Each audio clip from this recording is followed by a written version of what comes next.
മലയോര മേഖലയിൽ 400 പഞ്ചായത്താണുള്ളത്. നിങ്ങൾക്ക് എന്തുകൊണ്ട് ഇത് മനസ്സിലാക്കാൻ കഴിയുന്നില്ല? നിങ്ങൾ മലയോര മേഖലയിലുള്ള എം.എൽ.എമാരോട് ചോദിച്ചു നോക്കൂ, എന്താണ് അവിടുത്തെ അവസ്ഥ എന്നുള്ളത്.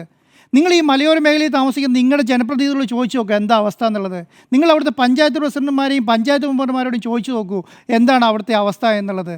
നിങ്ങൾ വിചാരിക്കുന്നത് പോലെ കേരളത്തിലെ ജനങ്ങൾ മുഴുവൻ ഫ്ലാറ്റുകളിലും ബഹുനില കെട്ടിടങ്ങളും അല്ല ജീവിക്കുന്നത്, നഗരങ്ങളിലല്ല ജീവിക്കുന്നത്. നിങ്ങൾ പ്രതിനിധീകരിക്കുന്ന നിങ്ങളുടെ ഭാഗമായിട്ടുള്ള പഞ്ചായത്തുകളും നിങ്ങളുടെ ഭാഗമായിട്ടുള്ള എം.എൽ.എമാരായിട്ടുള്ള നേതാക്കന്മാരോടൊക്കെ നിങ്ങൾ സംസാരിക്കൂ. എന്നിട്ട് ഈ നാട്ടിലെ ജനങ്ങൾ അനുഭവിക്കുന്ന വിഷമം നിങ്ങൾ മനസ്സിലാക്കൂ.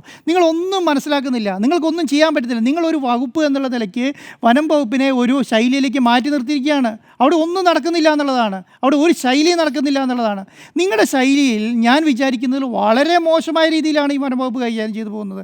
നിങ്ങൾ അങ്ങനെ ഒരു മന്ത്രി തന്നെ ഉള്ളതായിട്ട് അവിടെ കാണുന്നില്ല. അവിടെ ഭരിക്കുന്ന ഉദ്യോഗസ്ഥന്മാരാണ്, അവരുടെ ശൈലിക്കും അവരുടെ തോന്നിവാസനം നിൽക്കുകയാണ്. നിങ്ങളൊരു വേടൻ്റെ പുറകെ നടന്നില്ലേ ഒരു പുലിപ്പല്ലിന് വേണ്ടിയിട്ട്? എന്താണ് അവസാനം സംഭവിച്ചത്? അത് വകുപ്പിൻ്റെ വീഴ്ചയല്ലേ? നിങ്ങൾ അതിൻ്റെ പകുതി, ആ എടുത്ത എഫേർട്ടിൻ്റെ പകുതി ഒന്നും മതിയല്ലോ ഒരു കടുവയെ പിടിക്കാൻ, ഒരു പുലിയെ പിടിക്കാൻ.